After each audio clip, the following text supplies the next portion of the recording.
Welcome to the sovereign archive of the audiobook empire. You are about to enter a critical immersion into the mechanics of human influence. This is not about the art of persuasion.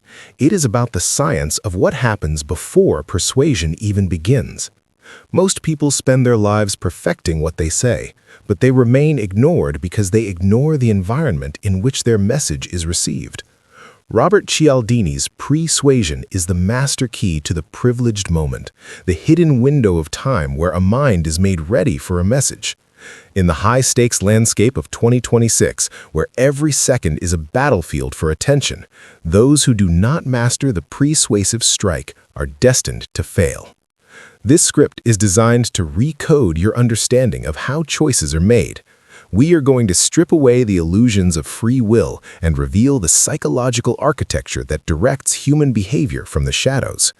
You will learn that the highest form of influence is not a loud argument, but a quiet preparation of the field.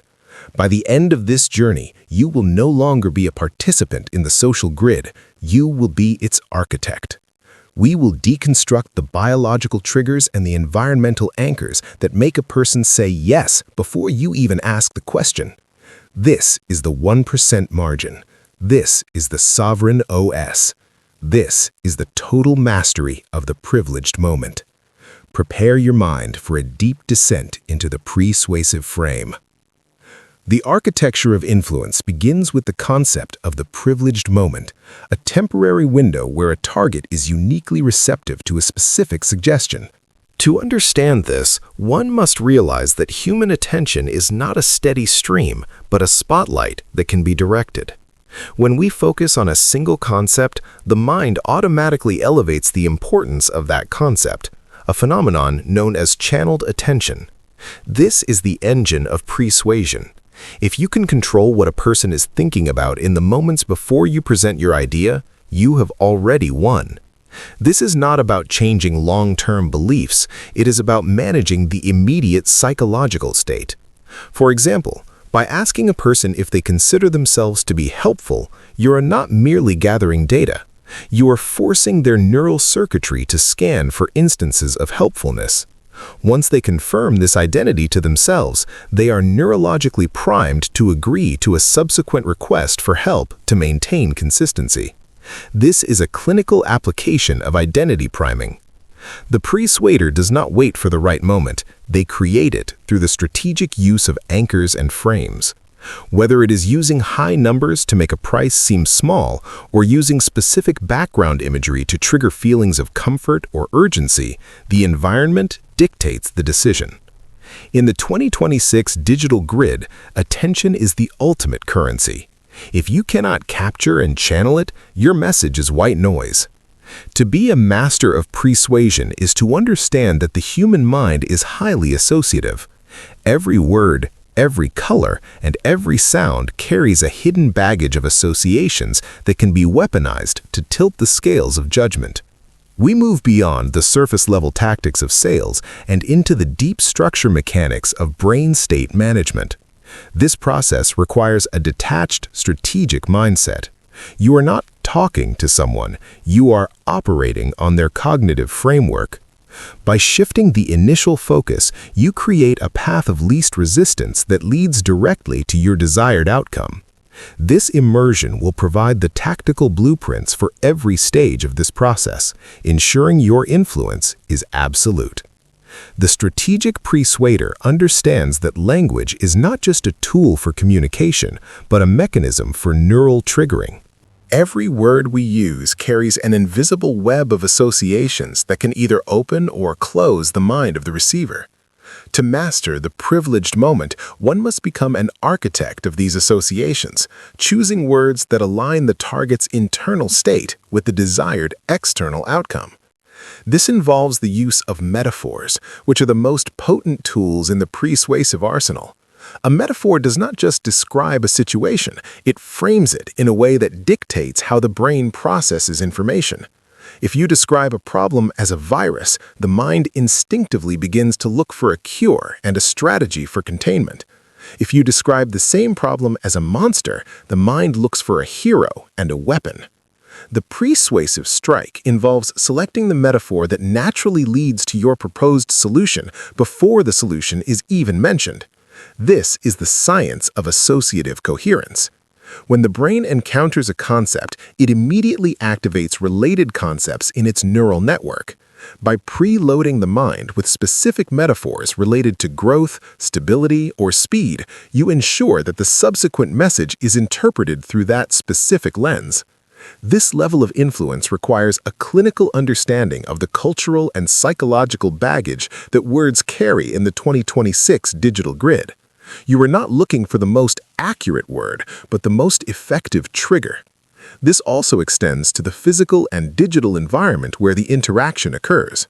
The background images on a website, the ambient noise in a room, or even the weight of a clipboard can act as persuasive anchors. Studies have shown that people who are holding a warm drink are more likely to perceive a stranger as having a warm personality. Those who are sitting in a comfortable, soft chair are less likely to be rigid in a negotiation. These environmental cues are the silent partners of the persuasive process. They work because they bypass the analytical mind entirely, reaching directly for the primitive associative brain. As a sovereign strategist, you must audit every element of the environment to ensure it is projecting the correct frequency. If your goal is to command authority, every visual and auditory cue must signal high status and clinical precision. If your goal is to build rapport, the environment must signal safety and shared identity. This is not manipulation in the traditional sense, it is the optimization of the psychological field. You are simply removing the friction that prevents a person from seeing the value in what you are offering.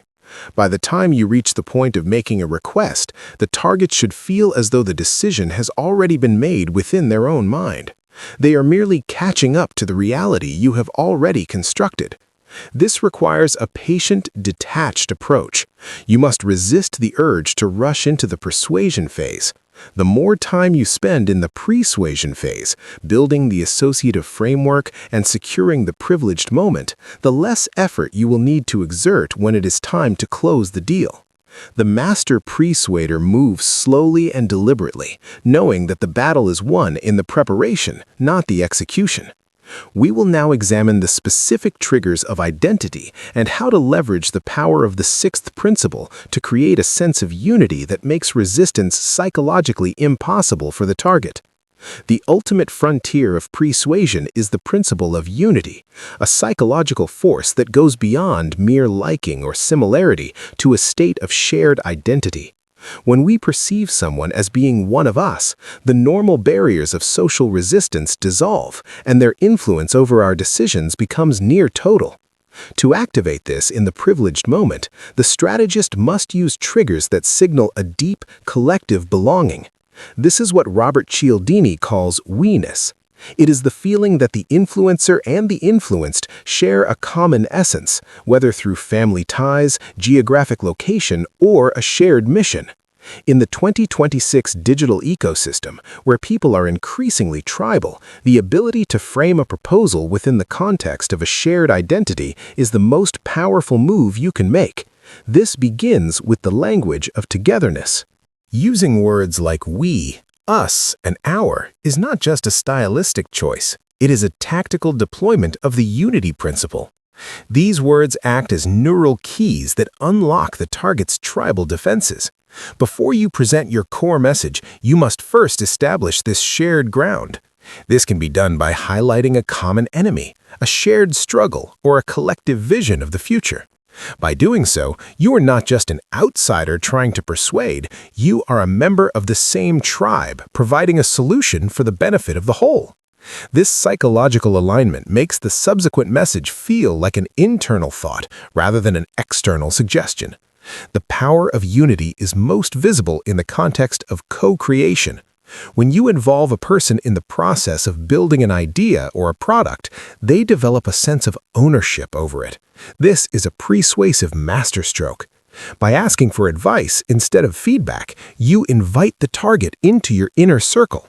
Advice implies a shared journey and a collaborative effort, whereas feedback creates a distance between the creator and the critic. The moment a person provides advice, they become psychologically invested in the success of the project. They are no longer judging your idea, they are defending their own. This is the essence of building a sovereign brand in the audiobook empire. You do not just deliver content to an audience, you build a tribe that feels a sense of unity with your mission.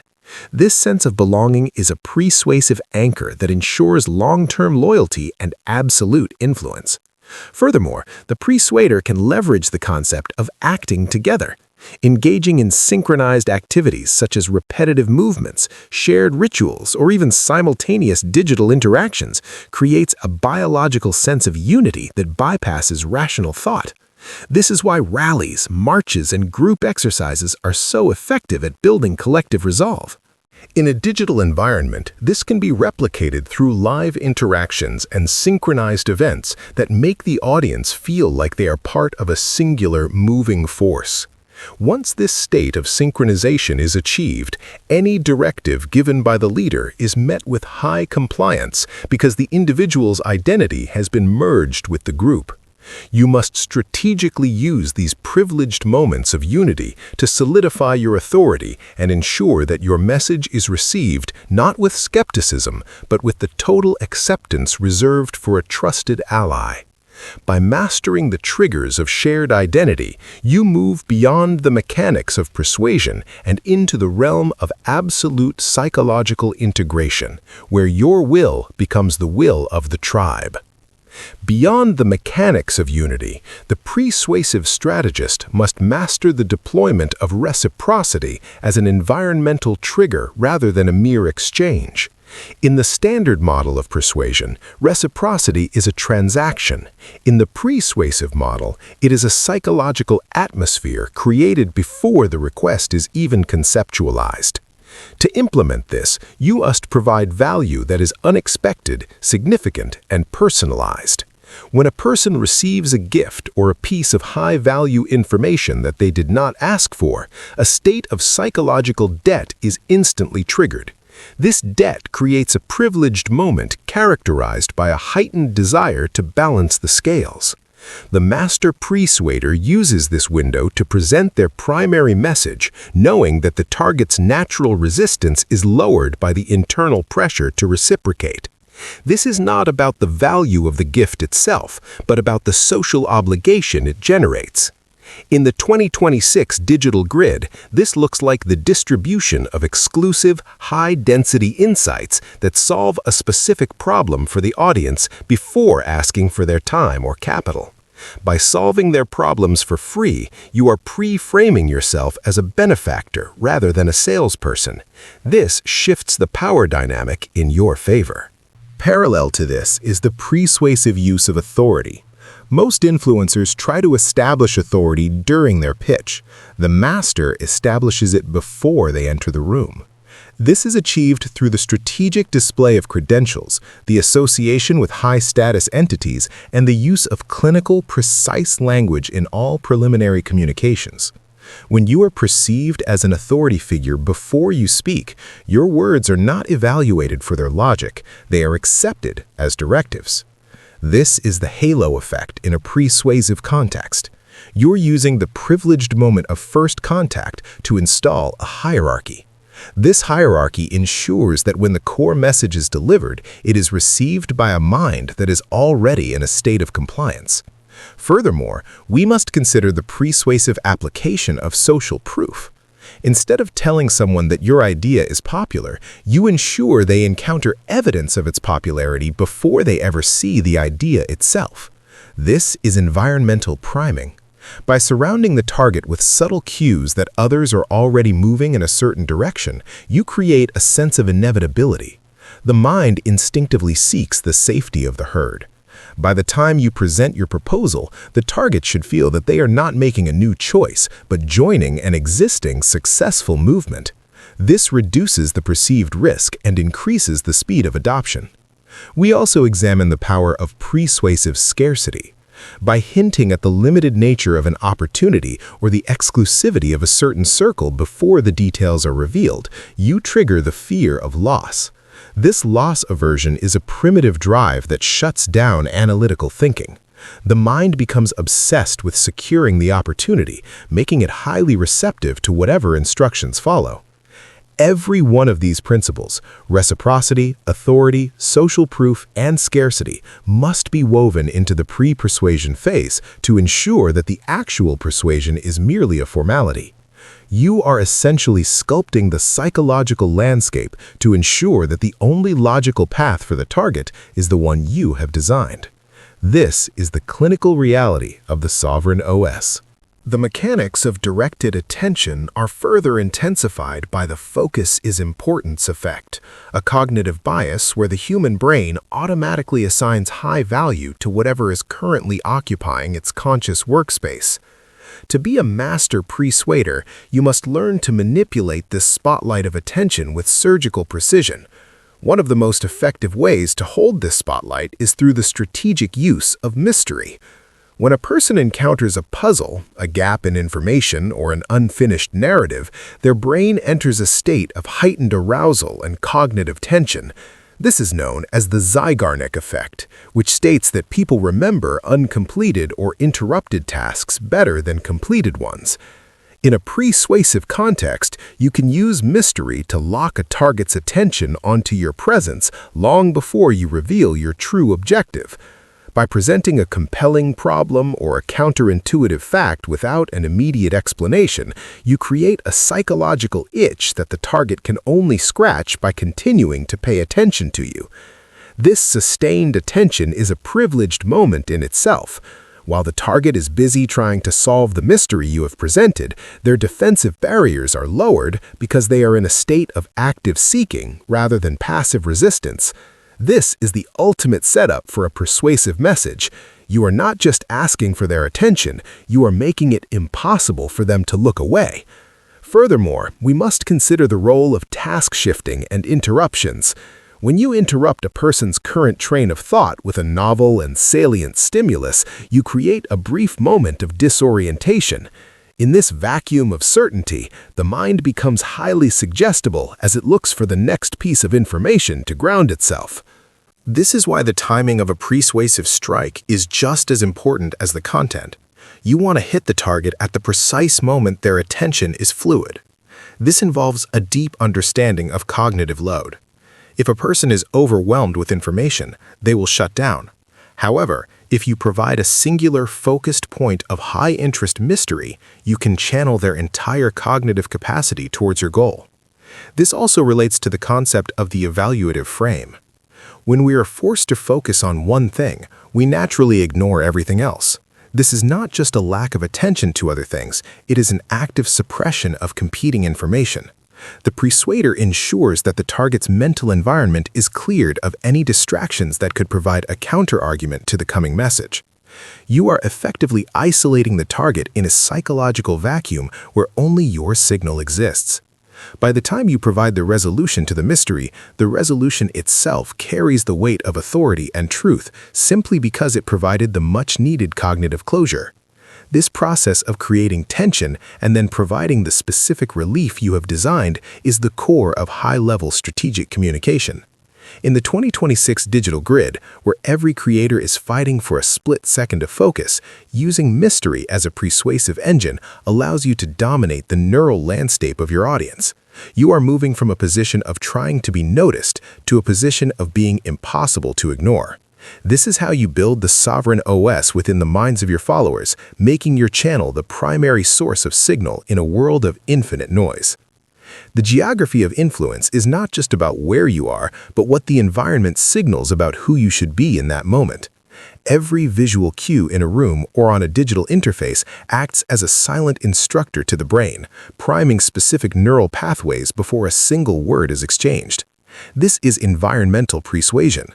Research has shown that even subtle changes in background imagery can fundamentally alter a person's priorities and decision-making criteria.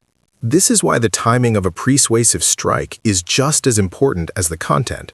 You want to hit the target at the precise moment their attention is fluid. This involves a deep understanding of cognitive load. If a person is overwhelmed with information, they will shut down. However, If you provide a singular, focused point of high-interest mystery, you can channel their entire cognitive capacity towards your goal. This also relates to the concept of the evaluative frame. When we are forced to focus on one thing, we naturally ignore everything else. This is not just a lack of attention to other things, it is an active suppression of competing information. The persuader ensures that the target's mental environment is cleared of any distractions that could provide a counter-argument to the coming message. You are effectively isolating the target in a psychological vacuum where only your signal exists. By the time you provide the resolution to the mystery, the resolution itself carries the weight of authority and truth simply because it provided the much-needed cognitive closure. This process of creating tension and then providing the specific relief you have designed is the core of high-level strategic communication. In the 2026 digital grid, where every creator is fighting for a split second of focus, using mystery as a persuasive engine allows you to dominate the neural landscape of your audience. You are moving from a position of trying to be noticed to a position of being impossible to ignore. This is how you build the sovereign OS within the minds of your followers, making your channel the primary source of signal in a world of infinite noise. The geography of influence is not just about where you are, but what the environment signals about who you should be in that moment. Every visual cue in a room or on a digital interface acts as a silent instructor to the brain, priming specific neural pathways before a single word is exchanged. This is environmental persuasion. Research has shown that even subtle changes in background imagery can fundamentally alter a person's priorities and decision-making criteria. For instance, when people are shown images of clouds or soft surfaces before viewing furniture options, they prioritize comfort, and price becomes a secondary concern. Conversely, when they are primed with images of coins or currency, they become hypersensitive to cost. This suggests that the mind is not a fixed entity, but a fluid state that takes its cues from the immediate surroundings. To be a sovereign architect of influence, you must curate every pixel and every physical object within the field of view. This is about creating a cognitive landscape where your desired outcome is the only logical choice. In the 2026 digital grid, this means that the aesthetic of your content is not just a matter of branding, but a strategic deployment of cytological triggers. The colors, fonts, and layout you choose are persuasive engines that determine the emotional frequency of your audience. If you want to prime for authority, you use deep, saturated tones and minimalist, high-contrast typography. If you want to prime for openness and creativity, you use expansive, bright layouts with organic shapes. These elements work because they operate on the level of cognitive ease. When the environment feels familiar or aligned with a person's internal goals, their mental friction decreases, making them more receptive to new ideas. This environment also influences self-persuasion, which is the most powerful form of influence. By placing certain objects or messages in a person's environment, you can lead them to believe that the thoughts they are having are their own, rather than a result of your external priming. This is the invisible hand of persuasion. You are not pushing information into their minds, you are pulling their minds into a state where your information is already welcome. This also applies to the internal geography of the mind, the memories and identities that a person carries with them. By triggering a specific memory or an aspect of a person's identity, you can shift their entire evaluative frame. If you remind someone of their role as a leader, they will evaluate your proposal through the lens of authority and responsibility. If you remind them of their role as a provider, they will focus on security and long-term value. The master persuader knows how to toggle these identities through the use of subtle linguistic and environmental anchors. This allows you to speak to the specific version of the person that is most likely to agree with you. This level of precision requires a deep understanding of the target's psychological profile and the cultural codes they operate within. You are effectively mapping the territory before you begin the journey, ensuring that every step you take is on ground that you have already prepared. The strategic deployment of associative links is what transforms a simple message into a neural command. Every concept in the human mind is connected to a vast web of other concepts, and the persuader's task is to activate the specific nodes in that web that will facilitate agreement. This is known as semantic priming. When you use a specific word, you are not just conveying a definition, you are triggering a cascade of related thoughts and emotions. For example, using the word investment instead of cost or expense immediately shifts the brain's evaluative frame from one of loss to one of future gain. This is a subtle but profound shift that happens in the privileged moment before the numbers are even discussed. To master this, you must develop a clinical vocabulary where every term is chosen for its associative baggage. In the 2026 digital grid, where linguistic patterns are analyzed by algorithms and human minds alike, your choice of synonyms can determine the success or failure of your influence. This associative power also applies to the concept of self-generation. When you lead a person to generate their own reasons for a particular action, those reasons are far more persuasive than anything you could say to them. This is because we tend to trust our own thoughts more than external input. A persuasive move here involves asking a question that forces the target to scan their memory for positive associations with your proposal. By the time they answer, they have already persuaded themselves. Furthermore, the master strategist must bridge the gap between the privileged moment of agreement and the actual moment of action. This is achieved through implementation intentions, or if-then planning. By persuading a person to commit to a specific trigger for action, for example, saying, "If it is Tuesday at 10 a.m., then I will execute this task," you are creating a mental link between a situational cue and the desired behavior. This link acts as an automated program that runs without the need for conscious willpower. You are effectively outsourcing the person's decision-making to the environment you have designed. This is the ultimate form of behavioral engineering. We must also consider the importance of perceived expertise and the halo effect. When you establish high performance in one salient area during the persuasion phase, that perception of excellence leaks over into every other aspect of your proposal. This is why the first 5 minutes of any interaction are disproportionately important. You are not just introducing yourself, you are setting the quality standard for everything that follows. If you can demonstrate absolute mastery over a complex subtopic early on, the target will assume you have the same level of mastery over the entire project. This allows you to bypass detailed scrutiny later in the process. The sovereign operator understands that human judgment is inherently lazy and relies on these shortcuts to navigate a complex world. By providing the right shortcuts through associative priming and strategic framing, you ensure that the path to your desired outcome is the one the target's mind naturally chooses. This level of control requires constant vigilance and a detached, analytical view of every communication channel.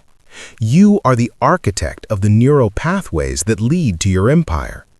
The architecture of the mind is inherently biased toward cognitive ease, a state where information is processed with minimal effort and maximal fluency. To the persuader, this is a golden opportunity. When a message is easy to process, it is automatically perceived as more truthful, more reliable, and more desirable.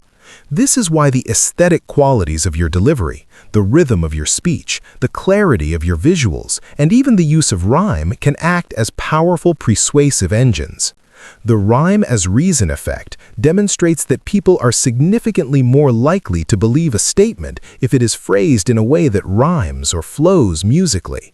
This is because the brain confuses the ease of processing the words with the validity of the underlying concept. In the 2026 digital grid, where information overload is the norm, the communicator who provides the most fluent experience wins the battle for belief. You must audit your scripts and presentations for linguistic friction. Every complex word or jarring transition is a signal to the target's brain to switch from intuitive acceptance to analytical skepticism.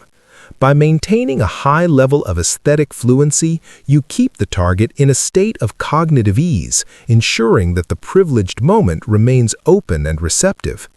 Beyond this, we must examine the tactical use of momentum.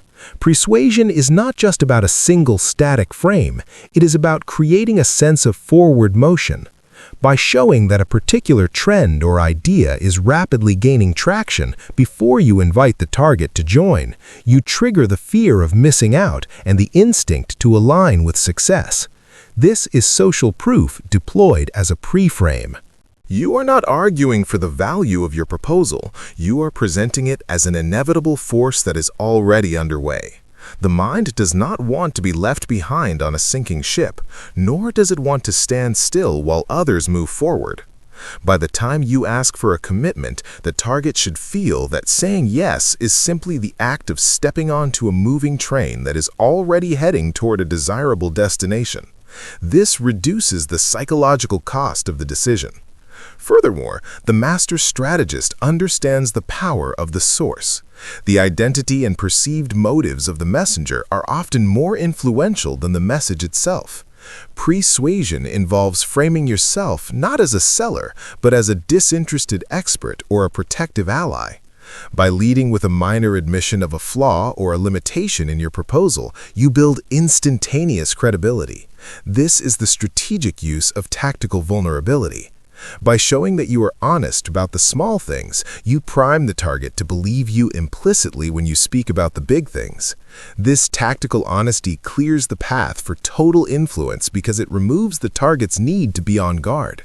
You are effectively dismantling their defense mechanisms by appearing to be on their side of the table.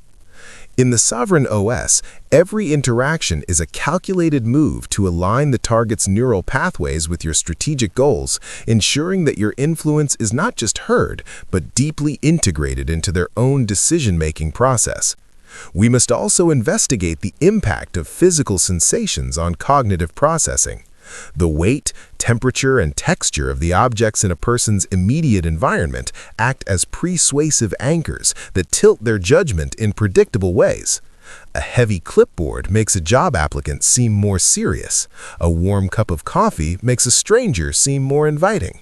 These are not mere coincidences. They are the biological foundations of how we interpret the world. By controlling the tactile environment, you are speaking directly to the primitive brain, setting the stage for the complex social interactions that follow.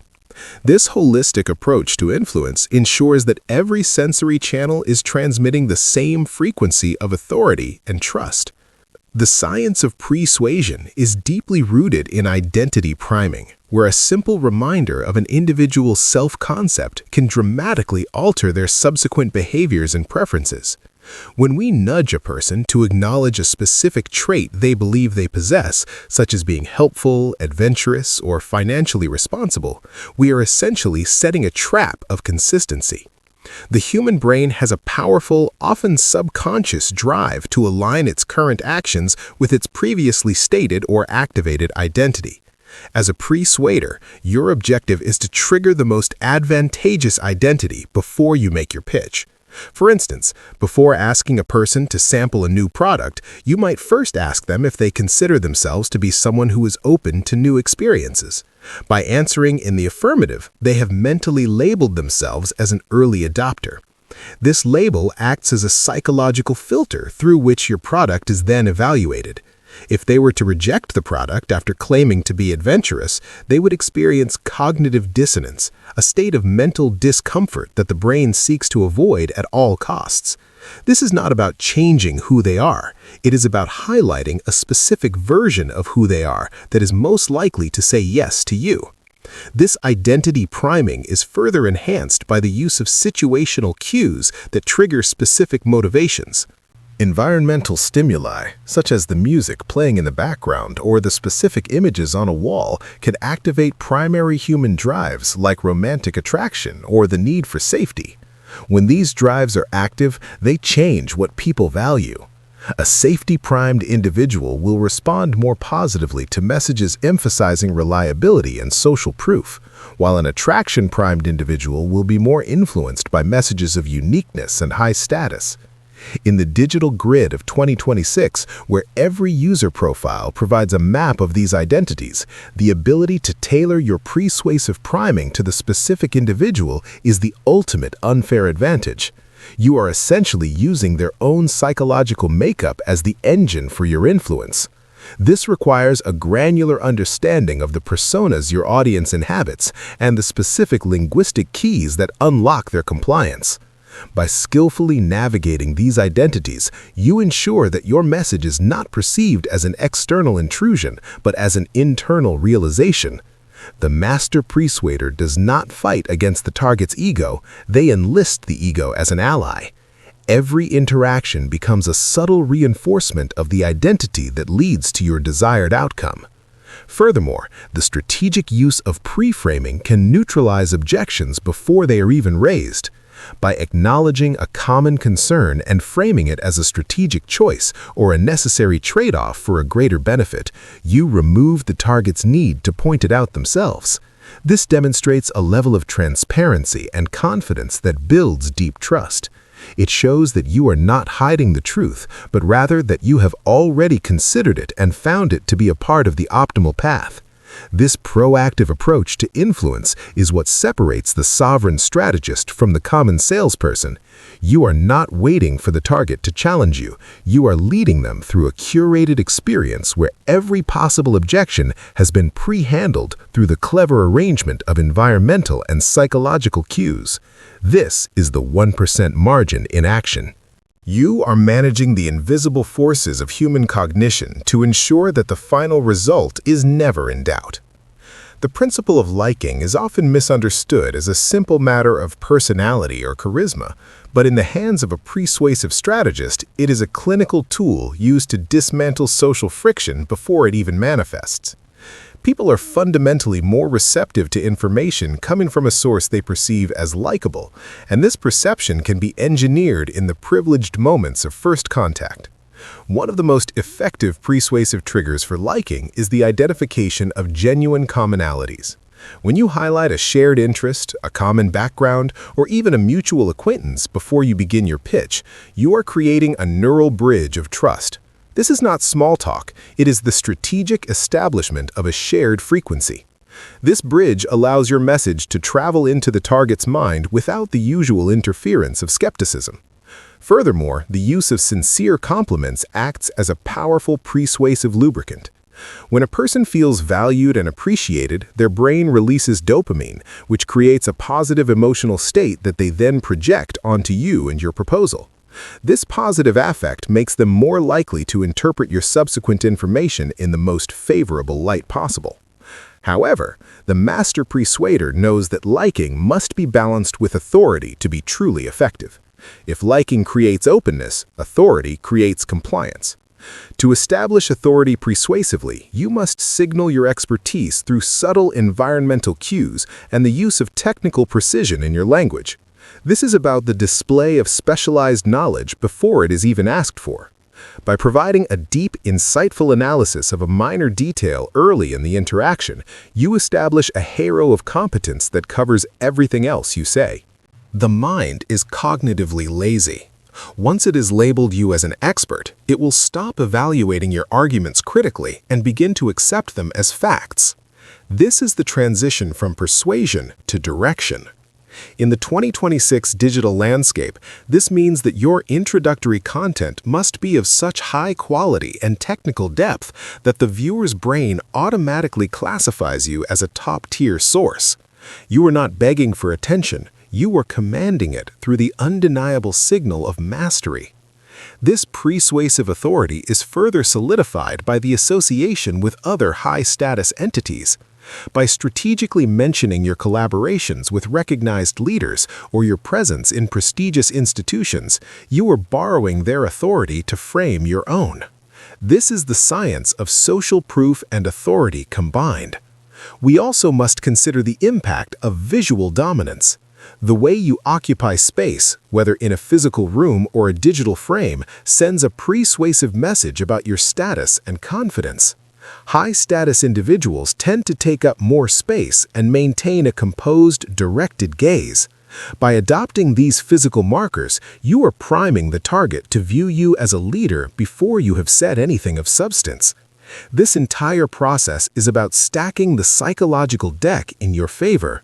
You are ensuring that by the time you reach the core of your message, the target is already in a state of positive emotional alignment and intellectual submission. You are the architect of their internal reality, and every move you make is designed to ensure that your empire is perceived as the ultimate source of value and truth. A critical component of the persuasive architecture is the what is focal is causal bias, a psychological phenomenon where the human mind assigns disproportionate causal influence to whatever it is currently observing. This is a profound vulnerability in human cognition that the strategist can exploit to direct the perceived origin of an idea or a result. When we focus on a specific person or element within a scenario, we instinctively believe that this element is the primary driver of the outcome. In a negotiation or a high-stakes presentation, you can use this by ensuring that the most favorable aspects of your proposal are the ones that remain in the target's focal point during the critical moments of decision-making. By doing so, you are not just making those points salient, you are making them appear as the source of the value itself. This is the science of directed perception. In the 2026 digital grid, this can be executed through visual storytelling, where the camera or the interface directs the eye to a specific anchor, leading the viewer to believe that this anchor is the reason for their emotional response. Furthermore, we must understand the subtle but absolute power of background stimuli in shaping complex behaviors. While the focal point commands conscious attention, the background commands the subconscious mood. For instance, in a professional setting, the presence of subtle cues of nature, such as plants or images of greenery, can increase a person's creativity and openness to collaborative solutions. Conversely, an environment that signals extreme order and rigidity can prime the target for a more analytical and skeptical mindset. The persuader does not leave these elements to chance. You must audit the entire sensory field to ensure that every background signal is working in harmony with your primary message. This also applies to the use of silence and pauses. A well-timed silence in the privileged moment creates a vacuum that the target feels compelled to fill. Often, in their attempt to fill the silence, they will reveal their own motivations or agree to a point just to maintain social harmony. This is persuasive pressure applied with 0 words. By controlling the rhythm of the interaction, you are controlling the internal state of the receiver. We also look at the impact of the first mover advantage in psychological framing. The person who sets the initial frame of the conversation defines the boundaries of what is possible. By being the first to mention a concept, a price, or a goal, you are anchoring the entire interaction to your specific coordinate. Every subsequent move by the target is then a reaction to your initial frame. This puts you in a position of sovereign control, where the target is navigating a map that you have drawn. This level of strategic dominance is achieved by understanding that the mind is always looking for a reference point. If you provide that reference point in the privileged moment of first contact, you have effectively predetermined the range of the outcome. You must treat every interaction as a laboratory where you are testing and refining these environmental and cognitive triggers to ensure that your influence remains absolute and your empire continues to expand through the precise mastery of human behavior. The transition from passive observation to active participation is facilitated by the strategic use of pre-commitment anchors. A pre-commitment is a small, seemingly insignificant agreement or action that a target takes in the privileged moment, which then serves as a psychological tether for their future behavior. The master persuader understands that if you can get a person to make a minor step in your direction, such as clicking a button, answering a simple question, or providing a small piece of information, you have effectively closed the door on their exit strategy. This works because of the internal drive for consistency. Once a person has acted in a certain way, they feel a powerful need to justify that action by continuing in the same vein. To exploit this, you must design your interactions so that the first step is effortless and carries a high level of cognitive ease. For instance, instead of asking for a major commitment immediately, you ask for an opinion on a related but non-threatening topic. By expressing that opinion, the target has taken a stand, and your subsequent proposal is framed as the logical next step to support that stand. This is self-persuasion in its most clinical form. You are not the one convincing them. They are convincing themselves through the momentum of their own previous actions. Furthermore, we must analyze the impact of aesthetic symmetry and visual fluency on the perception of truth. In the 2026 digital grid, where visuals are processed faster than text, the beauty and balance of your presentation act as a persuasive signal of quality and reliability. The mind subconsciously equates visual harmony with intellectual honesty. A poorly designed interface or a jarring visual transition triggers a subtle state of cognitive strain, which the brain interprets as a reason to be cautious or skeptical. Conversely, a high-fidelity, aesthetically pleasing environment maintains the state of cognitive ease, allowing your message to slide past the analytical filters of the conscious mind. You are using beauty as a tactical mask for your strategic objectives. This also extends to the use of rhythmic and repetitive language. When a message has a predictable cadence, it becomes easier to memorize and more likely to be accepted as a fundamental truth. This is why slogans and mantras are so effective in mass seduction. They create a mental loop that the target repeats to themselves, reinforcing the message long after the initial interaction is ended. We also examine the power of the first impression as a permanent filter. Research indicates that the initial few seconds of contact create a frame that colors every subsequent piece of information. If you lead with a display of high-value status or undeniable expertise, the target will spend the rest of the interaction looking for evidence to confirm that initial impression, while ignoring any signs to the contrary. This confirmation bias is a persuader's greatest ally. By winning the battle of the first impression, you have essentially won the war for the target's mind. You are no longer competing for their approval, you are simply fulfilling the expectations you have already set. This is the essence of the sovereign OS, managing the expectations and the psychological terrain so that the final outcome is the only one the target can perceive as valid. The strategic architect of influence must also master the persuasive deployment of social proof, shifting it from a supportive argument to an environmental inevitability.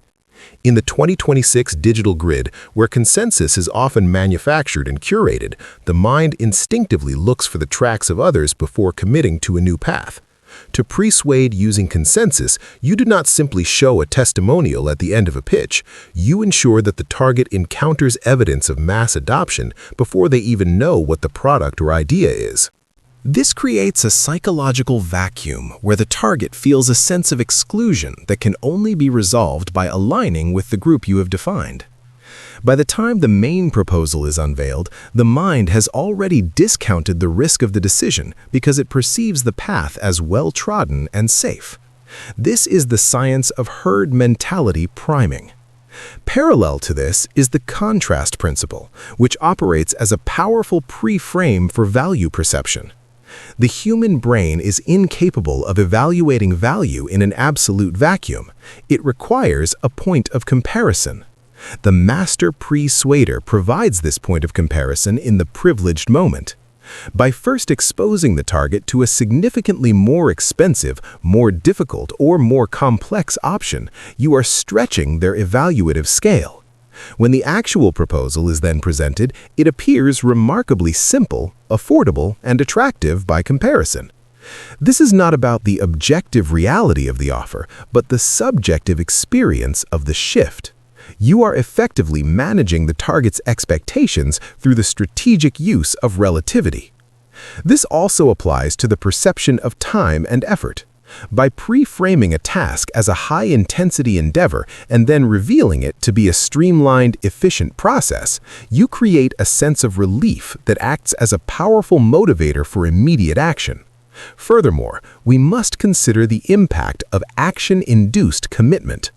If you can lead a target to perform a physical or digital action that mimics the behavior of a supporter, such as sharing a specific type of content or participating in a low-stakes poll, you are persuading them to adopt the identity of a loyalist. This action, however small, triggers the internal need for consistency. The brain observes the body's actions and concludes that the person must believe in the underlying cause. You are essentially using the target's own physiology to rewrite their psychology. This level of behavioral engineering requires a meticulous design of the user journey, where every interaction is a stepping stone toward total compliance. In the Sovereign OS, we do not leave the target's internal state to chance. We curate the social proof, the contrast points, and the micro-actions to ensure that the final decision is not a choice, but a confirmation of the state we have already induced.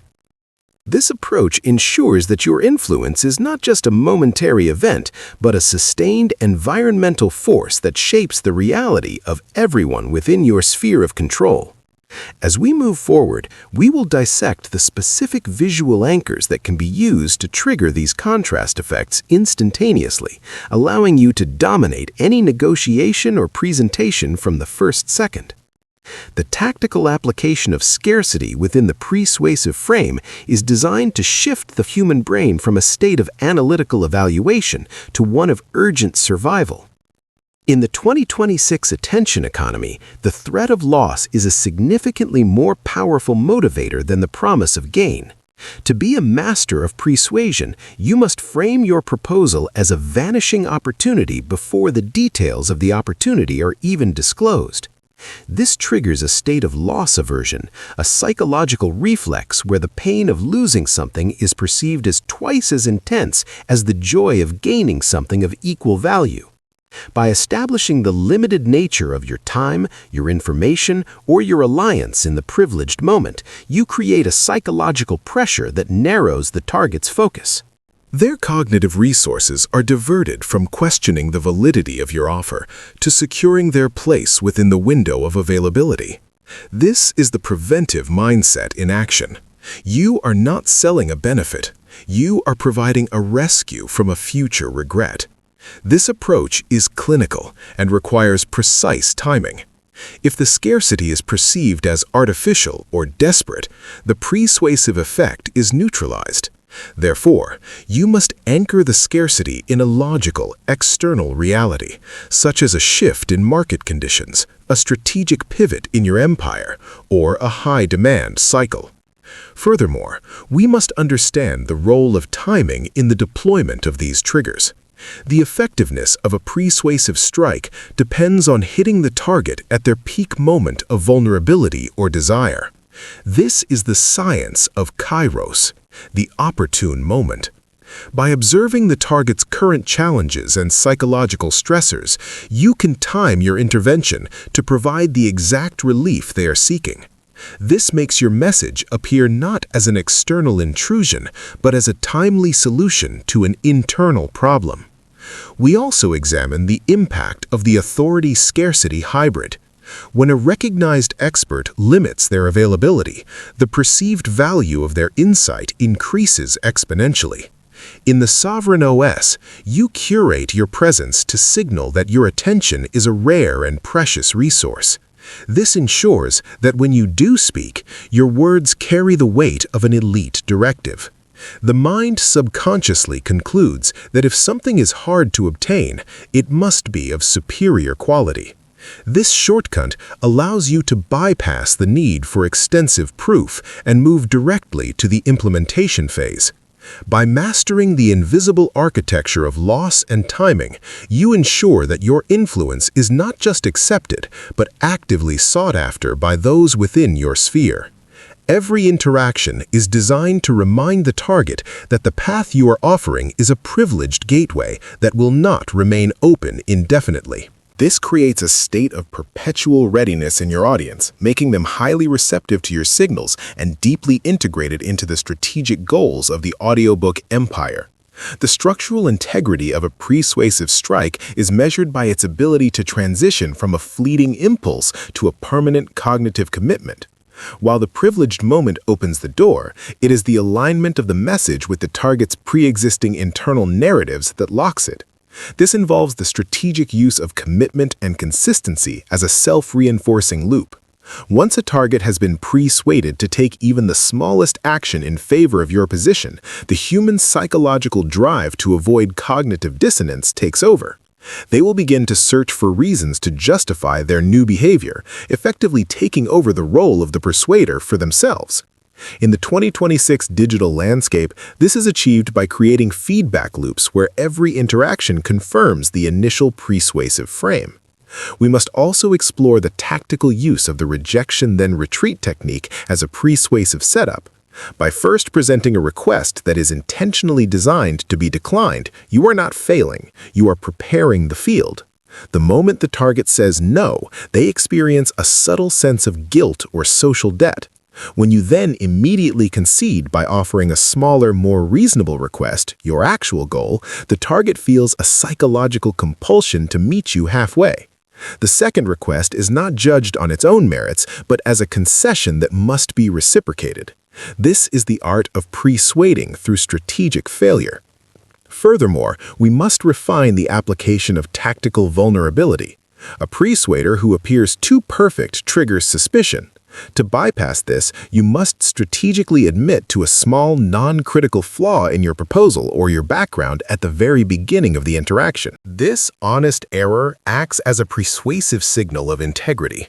The target's brain concludes that if you are willing to expose your own weaknesses, you must be telling the absolute truth about your strengths. This allows you to deliver your most powerful arguments into a mind that has voluntarily disarmed itself. This is particularly effective in the 2026 grid, where authenticity is a weaponized currency.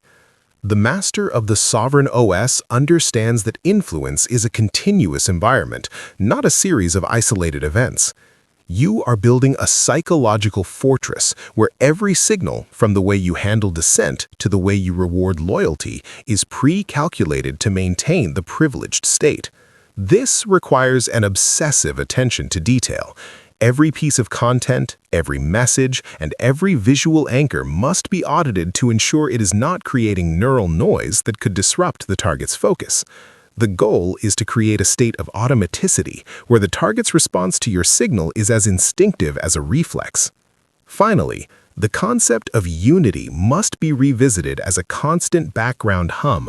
By ensuring the target feels that your success is their success, you eliminate the very concept of an adversary.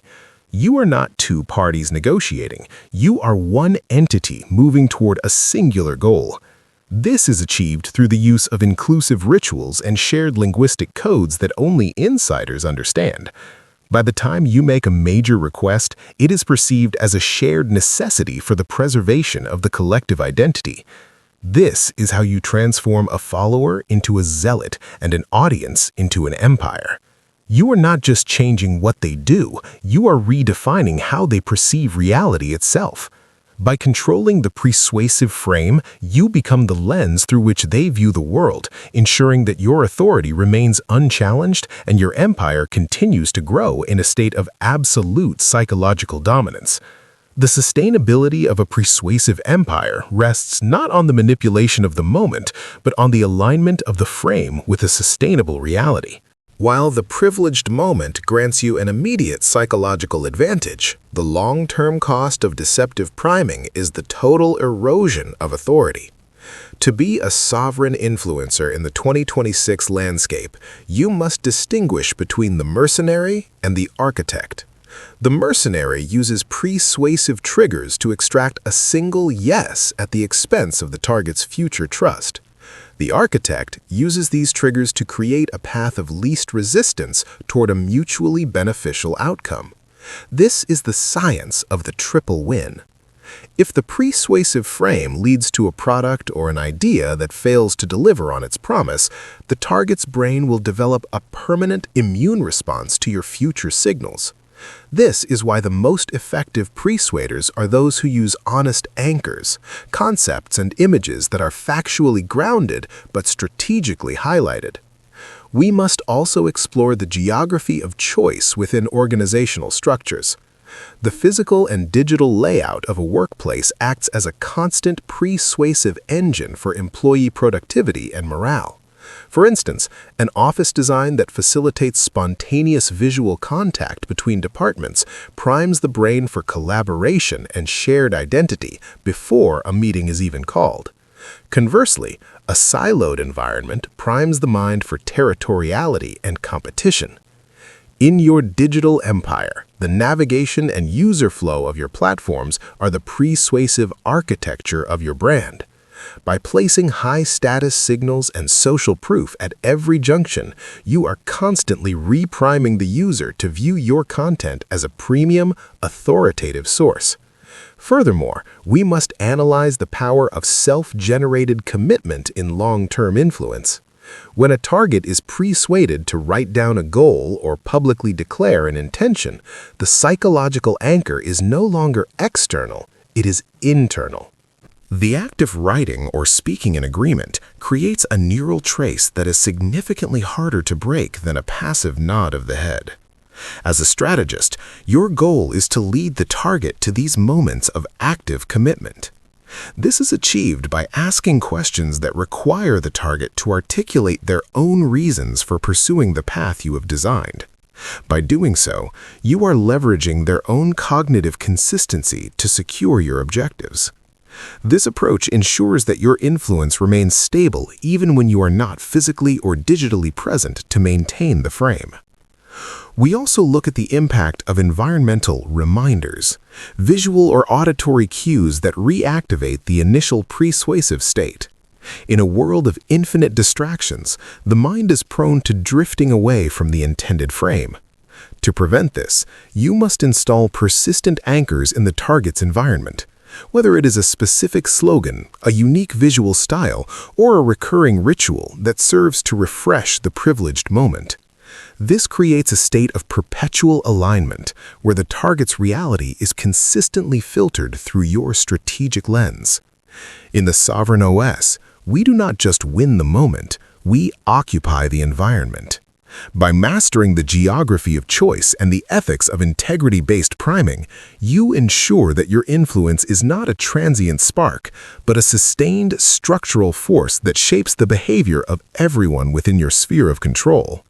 This is the foundation of a lasting empire, built on the precise understanding of how the human mind interacts with its surroundings to create the fabric of choice. The final stage of persuasive mastery is the transition from temporary alignment to permanent behavioral change. The act of writing or speaking an agreement creates a neural trace that is significantly harder to break than a passive nod of the head. As a strategist, your goal is to lead the target to these moments of active commitment. This is achieved by asking questions that require the target to articulate their own reasons for pursuing the path you have designed. By doing so, you are leveraging their own cognitive consistency to secure your objectives. This approach ensures that your influence remains stable even when you are not physically or digitally present to maintain the frame. We also look at the impact of environmental reminders, visual or auditory cues that reactivate the initial persuasive state. In a world of infinite distractions, the mind is prone to drifting away from the intended frame. To prevent this, you must install persistent anchors in the target's environment. Whether it is a specific slogan, a unique visual style, or a recurring ritual that serves to refresh the privileged moment. This creates a state of perpetual alignment where the target's reality is consistently filtered through your strategic lens. In the Sovereign OS, we do not just win the moment, we occupy the environment. By mastering the geography of choice and the ethics of integrity-based priming, you ensure that your influence is not a transient spark, but a sustained structural force that shapes the behavior of everyone within your sphere of control. This is the foundation of a lasting empire, built on the precise understanding of how the human mind interacts with its surroundings to create the fabric of choice. The final stage of persuasive mastery is the transition from temporary alignment to permanent behavioral change. While the privileged moment opens the window of opportunity, the challenge for the sovereign strategist is ensuring that the window remains open long after the initial interaction. This is achieved through the clinical application of implementation intentions, a psychological technique that bridges the gap between intention and action. Research demonstrates that people are significantly more likely to follow through on a commitment if they have been persuaded to link that commitment to a specific situational cue. This is the if-then formula. By leading a target to specify exactly when, where, and how they will execute a task, for example, if it is Monday morning at my desk, then I will review the new proposal, you are effectively installing a mental program that runs automatically. The situational cue, Monday morning at the desk, acts as a persuasive trigger that reactivates the target's commitment without the need for conscious willpower. In the 2026 digital grid, where distractions are constant and cognitive energy is scarce, these automated triggers are the only way to ensure long-term compliance. You are not just asking for a yes, you are engineering the environment to remind the target of that yes at the exact moment it matters most. Furthermore, we must explore the concept of post-suasive maintenance.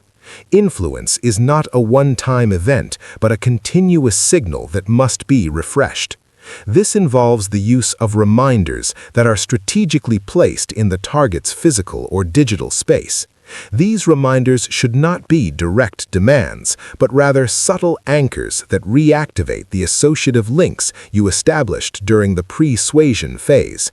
A specific logo, a unique color palette, or a recurring linguistic motif can all serve as cues that bring the target back into the privileged state of alignment. This is how you build a sovereign OS that operates in the background of your followers' lives. We also examined the dangers of the boomerang effect, where poorly timed or overly aggressive priming can lead to psychological reactance. If a target feels that their freedom of choice is being manipulated, they will instinctively move in the opposite direction. To prevent this, the persuader must maintain the illusion of autonomy. The frame must be so natural and the anchors so subtle that the target perceives the resulting choice as an act of their own free will. This is the highest form of influence, where the architect's hand remains invisible.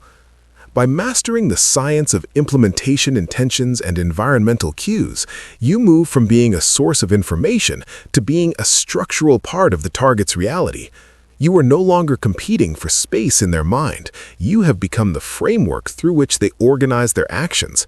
This level of integration ensures that your empire is not built on the shifting sands of temporary emotion, but on the solid foundation of automated behavior and reinforced identity.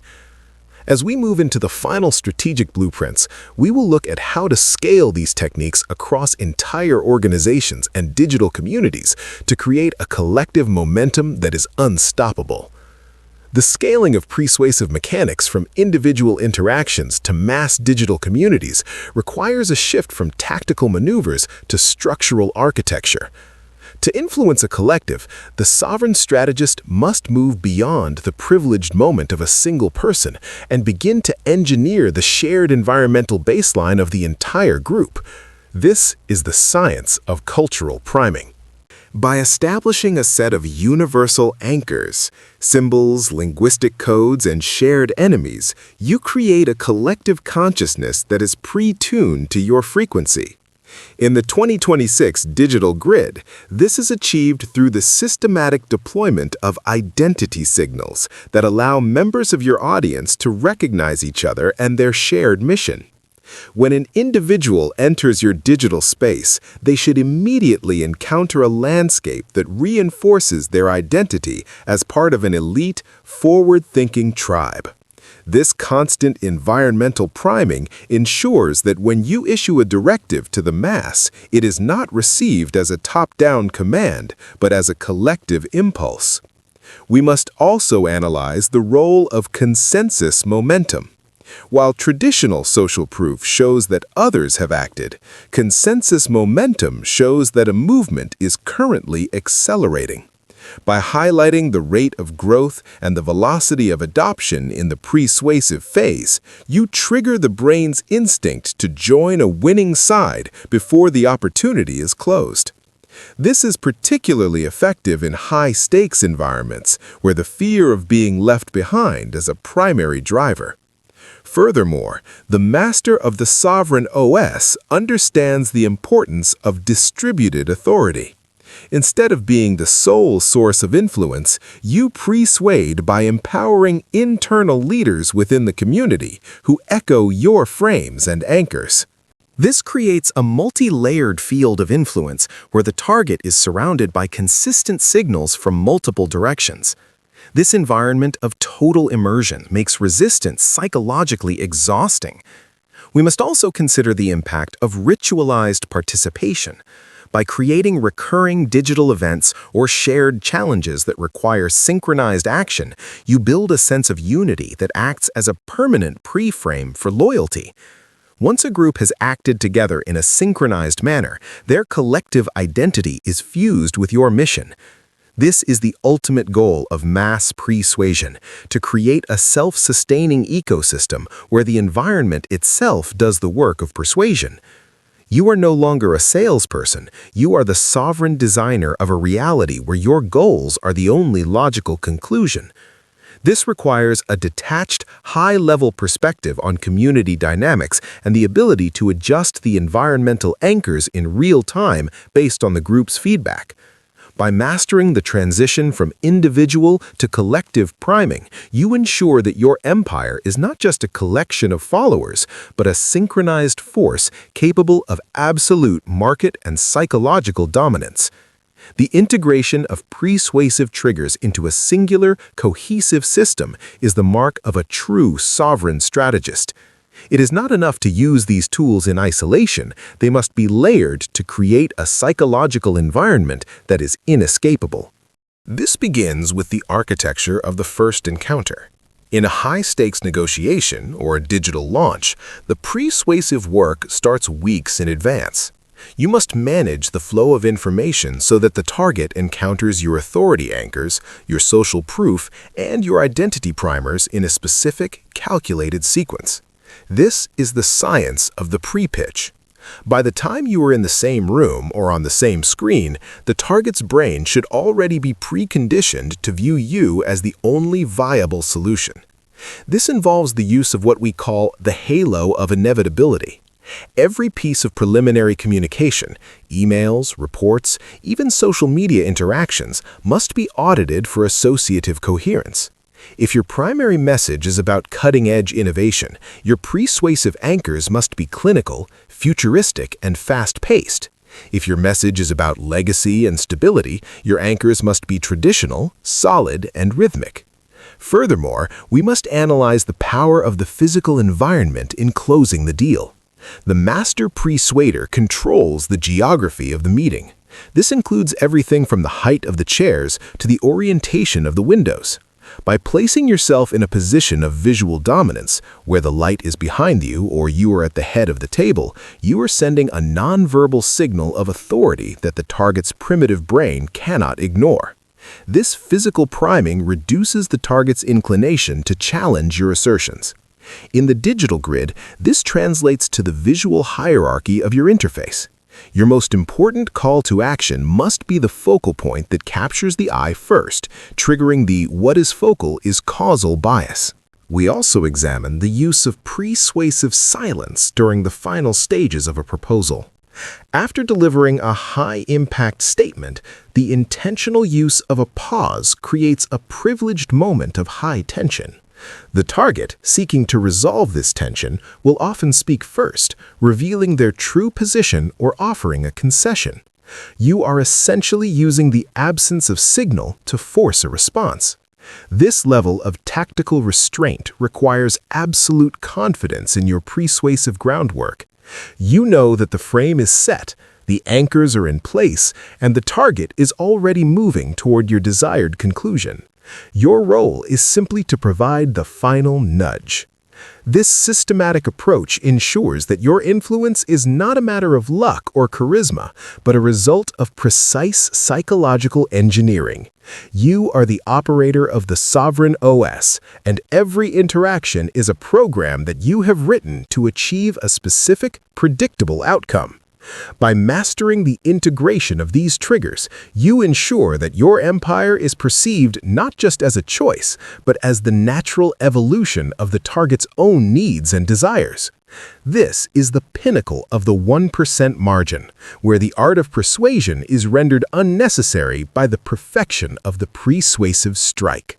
The neurobiological foundation of persuasion lies in the concept of neural priming, where the activation of one node in a semantic network spreads to related nodes, making them more accessible for immediate use.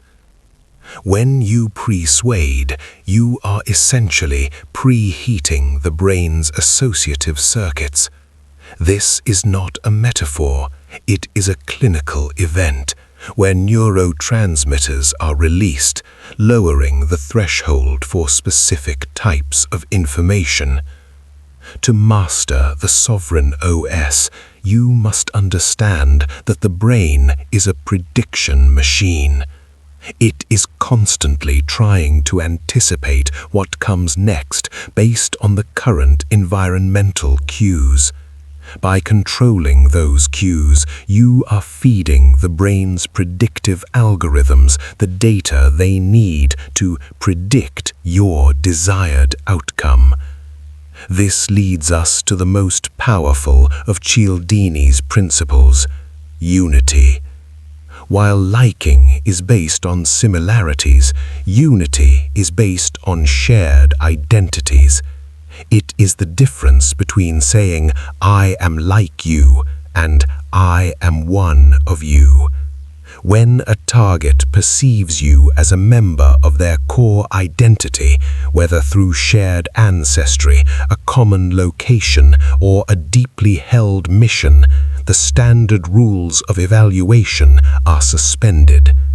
In a state of unity, the target views your interests as their own.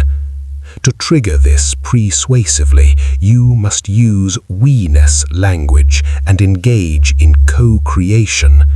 The act of building something together, even if only in a conceptual sense, fuses the identities of the creator and the participant. In the 2026 digital grid, this is achieved by inviting your audience into the inner sanctum of your decision-making process. By asking for their advice on a specific strategy, you are not just gaining insight, you are persuading them to support the outcome because they now own a piece of it. This is the ultimate defensive and offensive maneuver. Furthermore, a sovereign strategist must be aware of persuasive inoculation. Just as you can prime a person to be receptive, you can also prime them to be resistant to the influence of others. By pre-framing a competitor's arguments as biased or outdated before the target even hears them, you are installing a cognitive filter that will automatically discount that information. This is environmental defense. You are securing the perimeter of the target's mind. We also examine the role of high-frequency repetition in establishing truth. The illusory truth effect dictates that the more a person is exposed to a specific frame, the more likely they are to believe it is true, regardless of its factual basis. Persuasion involves saturating the environment with these frames, so that by the time the actual message arrives, it feels like an established fact of reality. This requires a detached, relentless consistency in your delivery. Every interaction, no matter how small, is an opportunity to reinforce the persuasive architecture. By managing the neural networks and identity triggers of your audience, you ensure that your influence is not just a passing moment of persuasion, but a permanent structural alignment. You are not just changing their minds, you are becoming a part of their identity. This is how the sovereign OS achieves total mastery over the human element within the audiobook empire.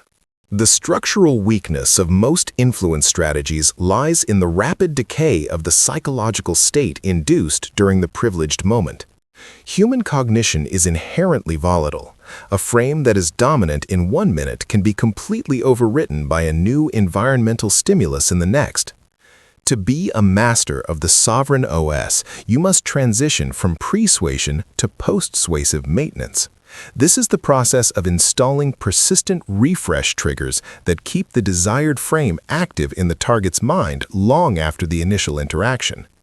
In the 2026 digital grid, this is achieved through the strategic use of environmental cues that serve as constant reminders of the initial commitment.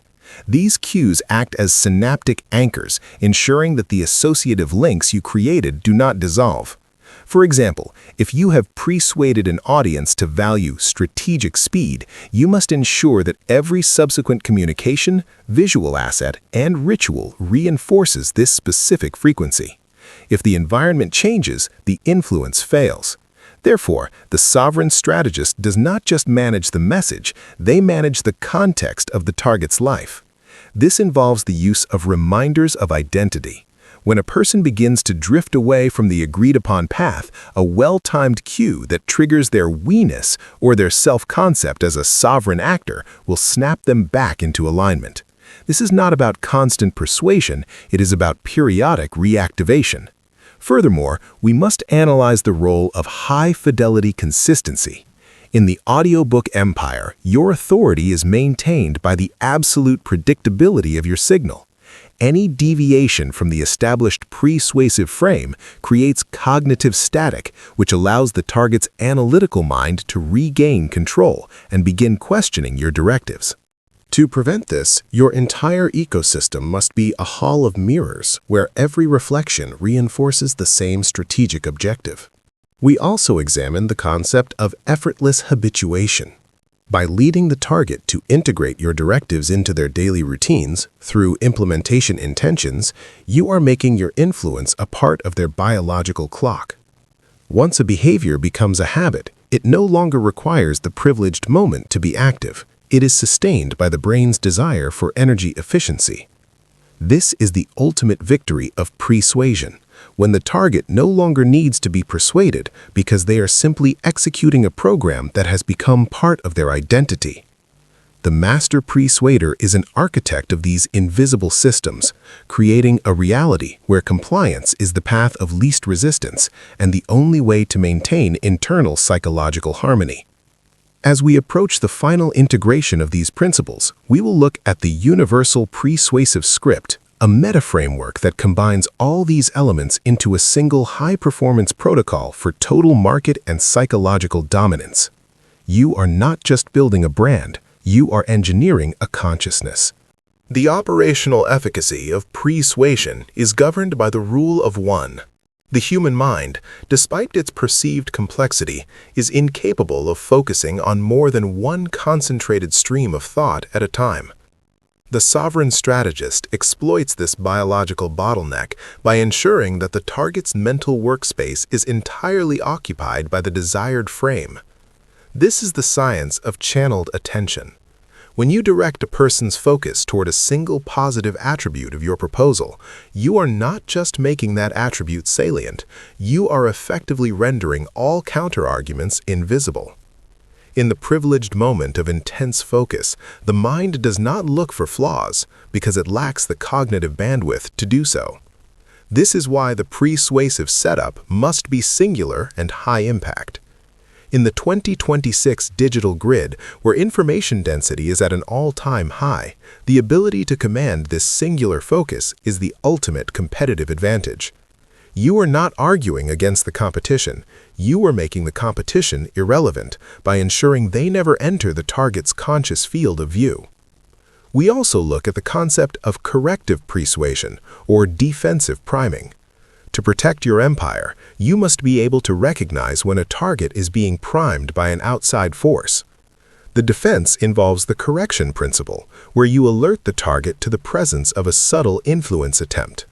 By shining a light on the persuasive mechanics being used by others, you neutralize their effect. This is because persuasion relies on its invisibility. Once the curtain is pulled back, the target's analytical mind is reactivated and the privileged moment collapses. However, as a sovereign influencer, your primary use of this technique is preemptive inoculation. You provide the target with a weakened version of a competitor's argument and then immediately dismantle it with your own persuasive frame. This builds a psychological immune system within your audience, making them resistant to external interference. This is how you secure the borders of your audiobook empire. We must also examine the assigned importance effect. By simply asking a person to evaluate a specific feature of your brand, you are persuading them to believe that this feature is the most important criteria for their decision. The act of evaluation forces focus, and focus creates the illusion of causal priority. You are essentially telling the target what to think about, which is the most effective way to control how they think.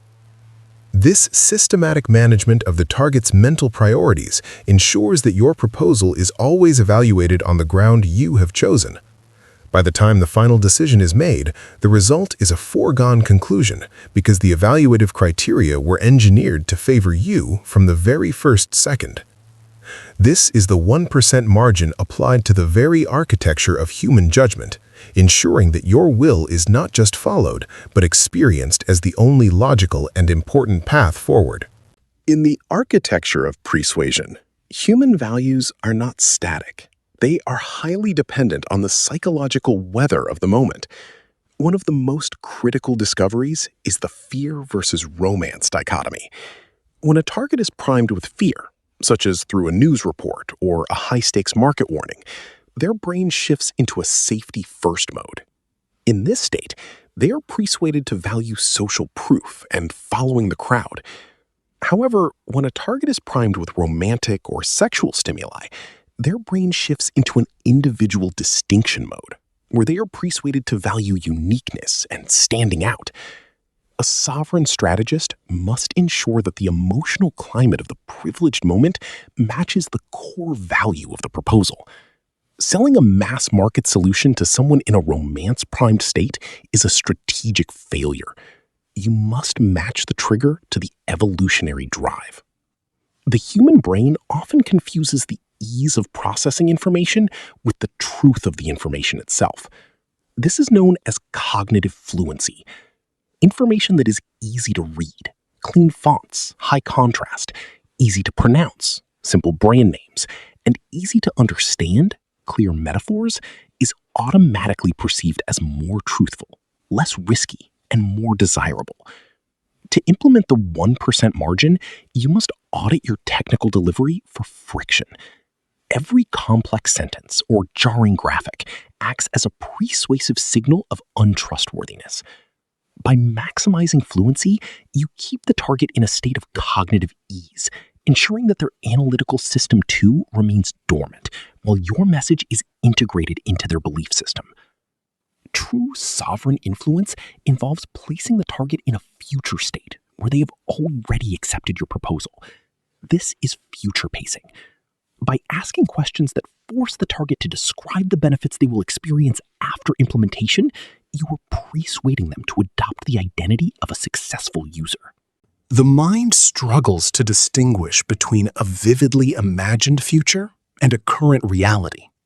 Once the target has mentally lived through the success of your project, the psychological cost of saying no in the present becomes unbearable.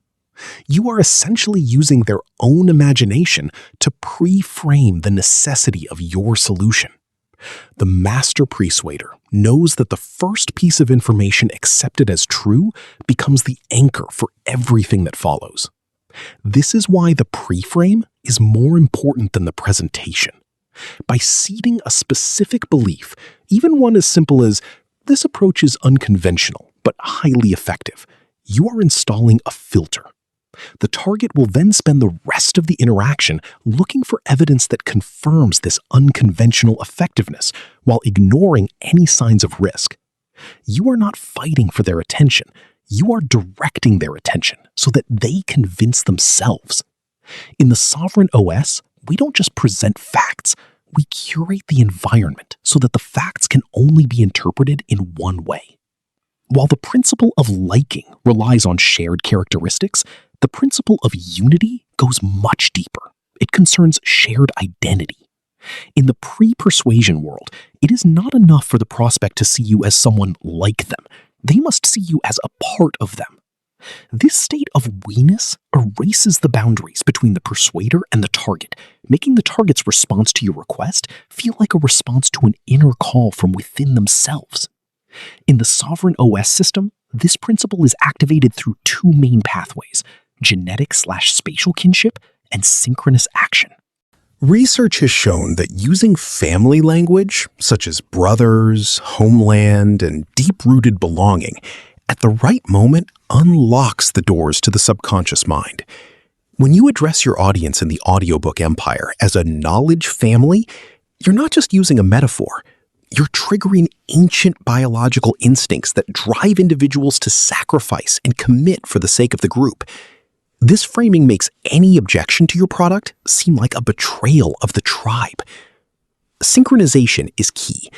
When individuals participate in a unified activity, whether chanting a slogan, taking part in a digital challenge at the exact same moment, or even walking together, their individual identities merge into a collective identity. This synchronization acts as a trigger for absolute compliance. In the digital environment of 2026, you can engineer this through interactive live streaming that demands an instantaneous collective response, creating a sense of unity that makes rejecting the final offer psychologically impossible. This tactic is the practical essence of the principle of unity. When you ask for someone's opinion, you place them in a position of distance and criticism. But when you ask for their advice, you merge their identity with your own. The advisor feels responsible for the project's success because they have become part of its fabric. Before making your big pitch, ask the target for advice on a minor detail. This simple move is pre-framing that transforms them from a critic into a supportive partner. True sovereignty requires integrity.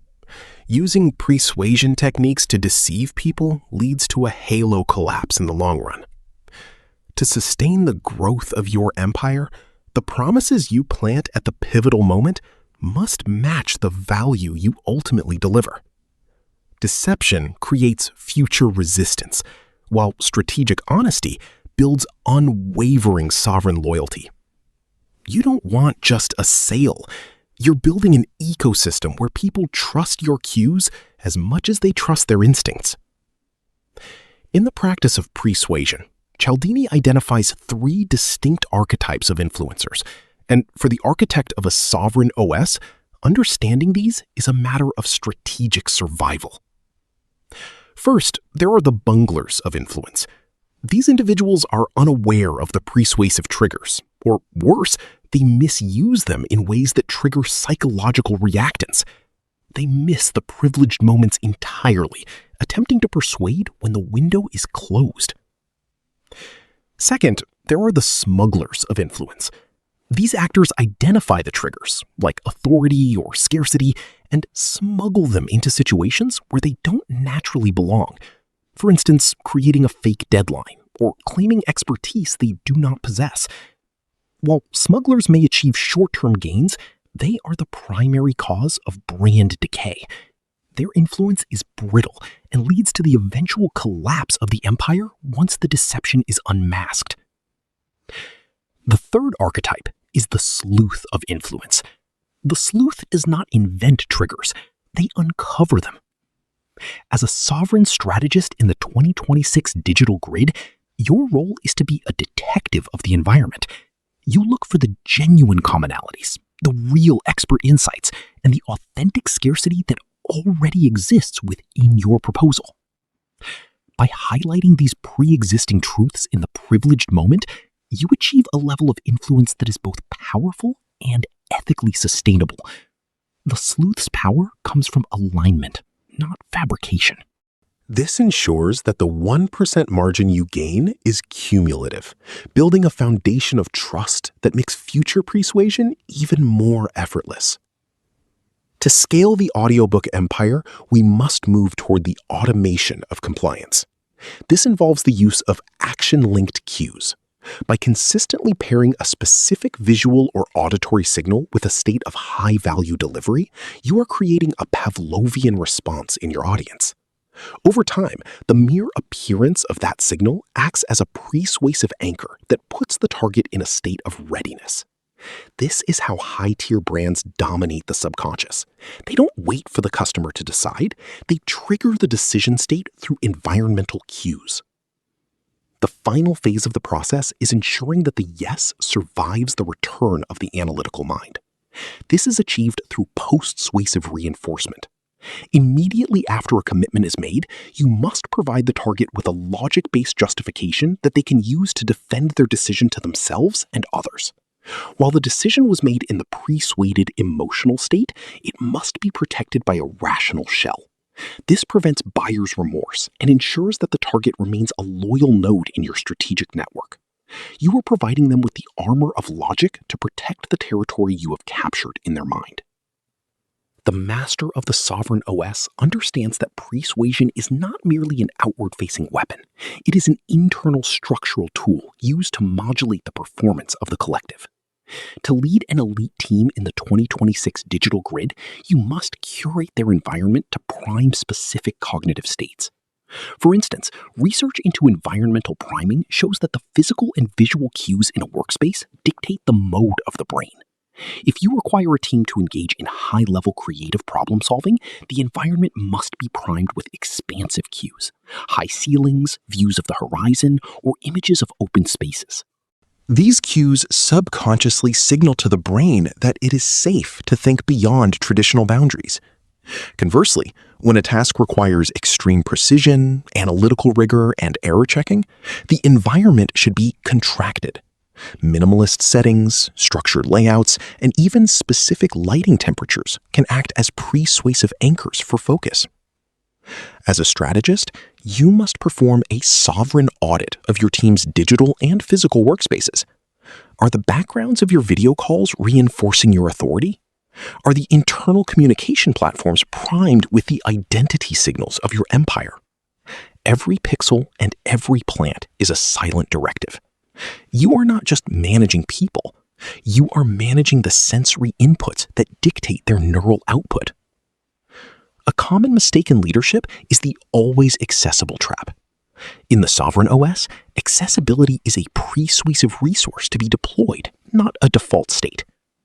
By strategically limiting access and creating a privileged moment for interaction, you ensure that when you do speak, your words are received with the weight of an elite transmission. This is scarcity applied to presence. You prime your team to value your input by ensuring it is not a background noise, but a focused, high-impact event. This creates a state of ready focus in your subordinates, ensuring that the implementation of your directives is immediate and precise. Finally, we must address the persuasion of the self. Before entering a high-stakes negotiation or a public broadcast, the sovereign influencer must prime their own mental state. This is achieved through identity anchoring, the use of specific rituals or environmental cues that reactivate your own sense of absolute competence and sovereign control. Whether it is a specific piece of music, a visual symbol of past victories, or a linguistic mantra, these anchors ensure that you enter the privileged moment as the dominant force in the room. You are not hoping for confidence. You are engineering it through the same persuasive mechanics you use on others. This internal alignment is the foundation of the 1% margin. In the traditional architecture of influence, the first 6 principles, Reciprocity, liking, social proof, authority, scarcity, and consistency operate on the basis of external triggers. However, the seventh principle, unity, operates on the level of identity. Unity is not about being like someone. It is about being of someone. It is the psychological state where the distinction between the I and the you is blurred into a collective we. For the master of the sovereign OS, triggering unity is the ultimate persuasive strike, as it bypasses the entire analytical defense system. When a target perceives you as part of their core identity, be it through family, race, locality, or a deeply shared mission, the standard rules of evaluation are suspended. They no longer judge your proposal. They support it as if they were supporting themselves. The persuasive deployment of unity involves the strategic use of identity priming before the core message is delivered. In the 2026 digital landscape, this is achieved by using familial language and shared evolutionary cues. Research shows that simply using words like kinship, heritage, or legacy in the privileged moment can activate the primitive neural circuits associated with tribal protection. Once these circuits are active, the target becomes hyper-compliant to any request that is framed as being for the good of the group. In the audiobook empire, your subscribers are not customers. They are a knowledge tribe. By framing your strategic goals as a shared tribal mission, you ensure that their loyalty is rooted in their very sense of self. One of the most powerful ways to induce unity is through co-creation. When you invite a target to participate in the development of an idea, a product, or a strategy, you are not just gaining their input, you are fusing their identity with the outcome. This is the co-creation effect.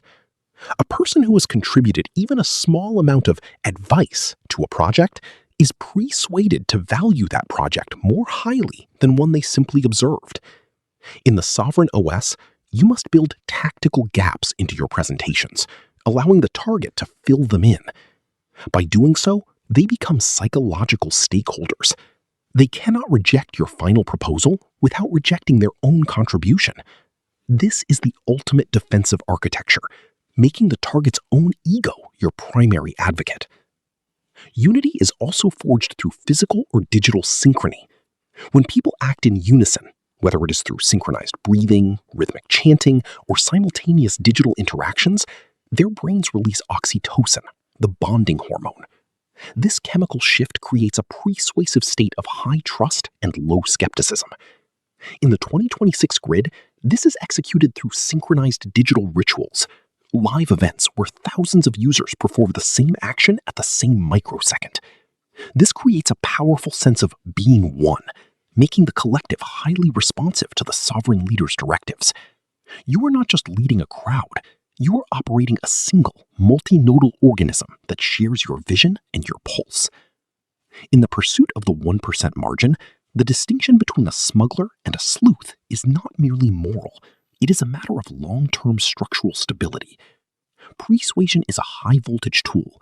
If used to deliver a deceptive or hollow message, the resulting neural backlash will be catastrophic.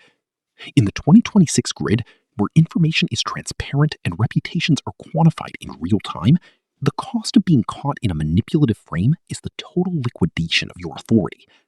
Therefore, the sovereign OS dictates a policy of strategic integrity. You do not manufacture triggers, you curate reality. If you use a scarcity anchor, it must be based on a genuine limitation. If you use an authority anchor, it must be backed by verifiable competence. Research into the post-suasive environment shows that when people realize they have been moved by an artificial or dishonest trigger, they experience intense psychological reactance.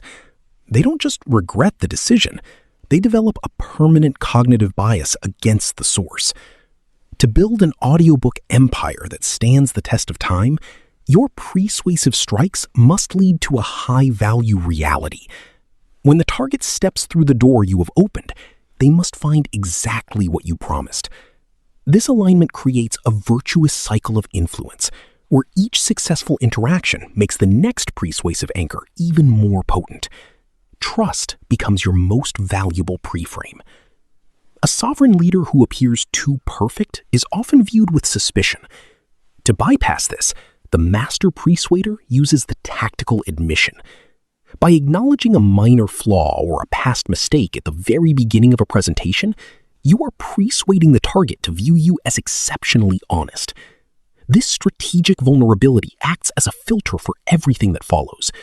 The brain concludes that if you are willing to admit to a weakness, you must be telling the absolute truth about your strengths. This is particularly effective in high-stakes negotiations where the air is thick with skepticism. You are not just being authentic, you are engineering the perception of integrity to secure a larger victory. Finally, you must be the guardian of your own cognitive environment. Just as you use persuasion on others, the world is constantly attempting to prime you. To maintain your 1% margin, you must practice neural hygiene. This involves the ability to spot the anchors and frames being deployed by competitors and market forces competing with competitors and market forces. By identifying the trigger, you neutralize its power over your own decision-making process. A sovereign actor is never primed by accident. They choose the frames through which they view the world. This level of self-mastery ensures that your audiobook empire is directed by a clear, unmanipulated strategic vision, allowing you to dominate the market from a position of absolute mental clarity. The journey through the mechanics of persuasion culminates in a single, unified truth. Influence is not a battle of arguments, but a mastery of environment. To operate at the level of the sovereign OS, you must cease to be a participant in the narratives of others and become the architect of your own psychological reality. The 1% margin is found in the seconds before the request is made. By synthesizing the principles of attention, association, and unity, you create a strategic event horizon from which no target can easily escape. You have learned that what is focal is perceived as causal, that metaphors are the assembly language of the mind, and that identity is the ultimate lock and key. A complete persuasive strike follows a precise clinical sequence. First, you capture the singular focus, using the mystery approach or the Zeigarnik effect, rendering all competing stimuli invisible. Second, you deploy associative anchors, visuals, sounds, or linguistic motifs that link your objective to the target's existing positive concepts, authority, safety, or romance. Third, you trigger unity, moving the interaction from a negotiation between two parties to a shared mission of one collective identity. This sequence ensures that when the moment of choice arrives, the target feels they are not being persuaded by you, but are simply following their own internal logic. In the 2026 Audiobook Empire, this is the protocol for every launch, every negotiation, and every leadership directive. True sovereignty is not a transient state. It is a structural persistence. By installing implementation intentions and environmental refreshers, you ensure that your influence survives the decay of the privileged moment. You are building a system where the target's daily environment, their digital feeds, their workspace, and their internal self-talk acts as a continuous repriming engine. This is the 1% margin in its purest form. The cumulative advantage of being slightly more aligned, slightly more prepared, and slightly more invisible in your mechanics than any competitor. You are not just winning a market, you are defining the frequency at which that market operates. As we close this strategic archive, remember that the power of persuasion carries a heavy burden of responsibility. The sovereign strategist uses these tools to elevate, to lead, and to create value that justifies the psychological bypass. Your audiobook empire is the vehicle for this elevation. By mastering the invisible architecture of the mind, you ensure that the wisdom you curate reaches its destination without friction. You have the map, the tools, and the protocol.